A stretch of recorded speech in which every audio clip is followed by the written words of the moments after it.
ಇವತ್ತಿನ ವಿಡಿಯೋದಲ್ಲಿ ನಾನು ಕರಿಬೇವಿನ ಪುಡಿಯಿಂದ ತಂಬುಳಿ ಮಾಡ್ತಾ ಇದ್ದೀನಿ.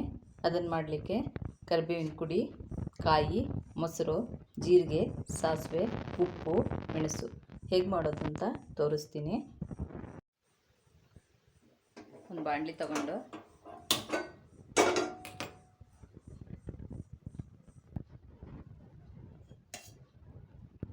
ಒಂದು ಸ್ಪೂನಷ್ಟು ತುಪ್ಪ ಹಾಕ್ಕೊಳ್ತೀನಿ.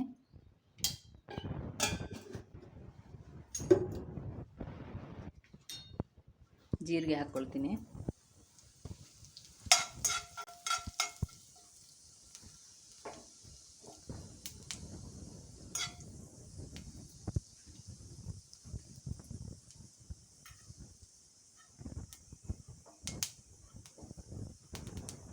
ಈಗ ಕರಿಬೇವಿನ ಪುಡಿ ಹಾಕ್ಕೊಳ್ತೀನಿ.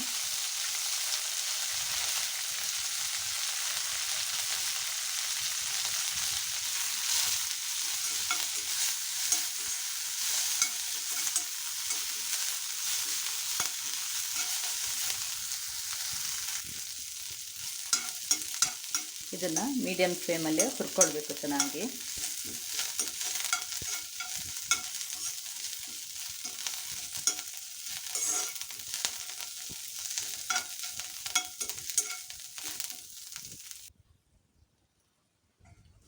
ಹುರಿದಿದ್ದಾಗಿದೆ. ಸ್ಟವ್ ಆಫ್ ಮಾಡ್ಕೊಳ್ತೀನಿ. ಒಂದು 5 ನಿಮಿಷ ಹುರ್ಕೊಂಡಿದ್ದೀನಿ ನಾನು.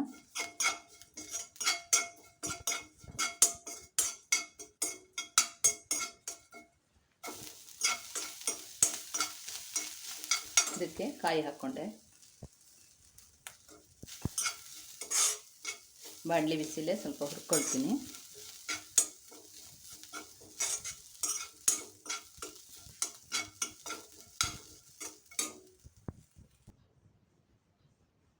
ಒಂದು ಮಿಕ್ಸಿ ಜಾರ್ ತಗೊಂಡು ಹುರಿದಿರೋ ಮಸಾಲೆ ಎಲ್ಲ ಹಾಕ್ಕೊಳ್ತೀನಿ. ಇದಕ್ಕೆ ಉಪ್ಪು, ಒಂಚೂರು ಬೆಲ್ಲ ಹಾಕ್ಕೊಳ್ಬೇಕು. ಕರಿಬೇವಿನ ಸೊಪ್ಪಲ್ಲಿ ಒಂಚೂರು ಒಗ್ಗರು ಇರುತ್ತೆ, ಅದು ಹೋಗಲಿಕ್ಕೆ ಬೇಕಾದವರು ಹಾಕ್ಕೊಳ್ಬೋದು, ಬೇಡ ಅಂದರೆ ಬಿಡ್ಬೋದು. ಇದನ್ನು ನುಣ್ಣಗೆ ರುಬ್ಬಿ ತರ್ತೀನಿ.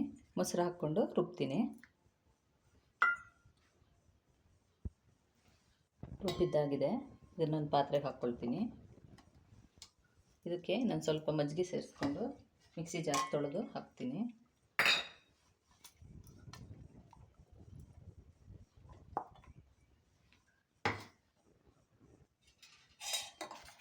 ತುಂಬ ಸಿಂಪಲ್ಲಾಗಿ ತಂಬುಳಿ ರೆಡಿಯಾಗಿದೆ. ಇದಕ್ಕೀಗ ಒಂದು ಒಗ್ಗರಣೆ ಹಾಕ್ಕೊಳ್ತೀನಿ. ಸ್ವಲ್ಪ ತುಪ್ಪ ಹಾಕ್ಕೊಂಡು ತುಪ್ಪದಲ್ಲೇ ಒಗ್ಗರಣೆ ಮಾಡ್ತೀನಿ.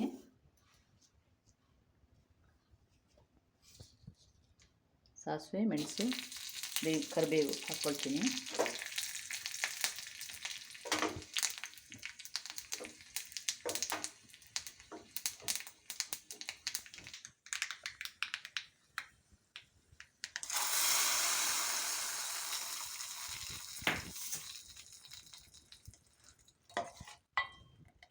ಬೇಸಿಗೆಗೆ ತುಂಬ ತಂಪಾದಂಥ ತಂಬುಳಿ ರೆಡಿಯಾಗಿದೆ. ಈ ತಂಬುಳಿ ತಿಂದರೆ ಬೇಸಿಗೆಯಲ್ಲಿ ಬೆವರು ಸಾಲೆ ಅಂತ ಬರುತ್ತಲ್ಲ, ಅದಕ್ಕೆಲ್ಲ ಒಳ್ಳೆಯದಾಗುತ್ತೆ. ಅಂದರೆ ಬೆವರು ಸಾಲೆ ಕಡಿಮೆ ಮಾಡುತ್ತೆ. ಇದು ತುಂಬ ಟೇಸ್ಟಾಗಿರುತ್ತೆ. ಎಲ್ಲರೂ ವಿಡಿಯೋ ನೋಡ್ತಾ ಇರೋರು ಮಾಡಿ ನೋಡಿ. ಕರಿಬೇವಿನ ಪುಡಿಯಿಂದ ತಂಬುಳಿ ಮಾಡೋದು ಹೇಗೆ ಅಂತ ತೋರಿಸ್ಕೊಟ್ಟಿದ್ದೀನಿ. ಇದು ಆರೋಗ್ಯಕ್ಕೂ ತುಂಬ ಒಳ್ಳೆಯದು. ಈ ವಿಡಿಯೋ ನೋಡ್ತಾ ಇರೋರು ಲೈಕ್ ಮಾಡಿ, ಶೇರ್ ಮಾಡಿ, ಕಾಮೆಂಟ್ ಹಾಕಿ. ಸಬ್ಸ್ಕ್ರೈಬ್ ಮಾಡದೇ ಇರೋರು ಸಬ್ಸ್ಕ್ರೈಬ್ ಮಾಡಿ. Thank you.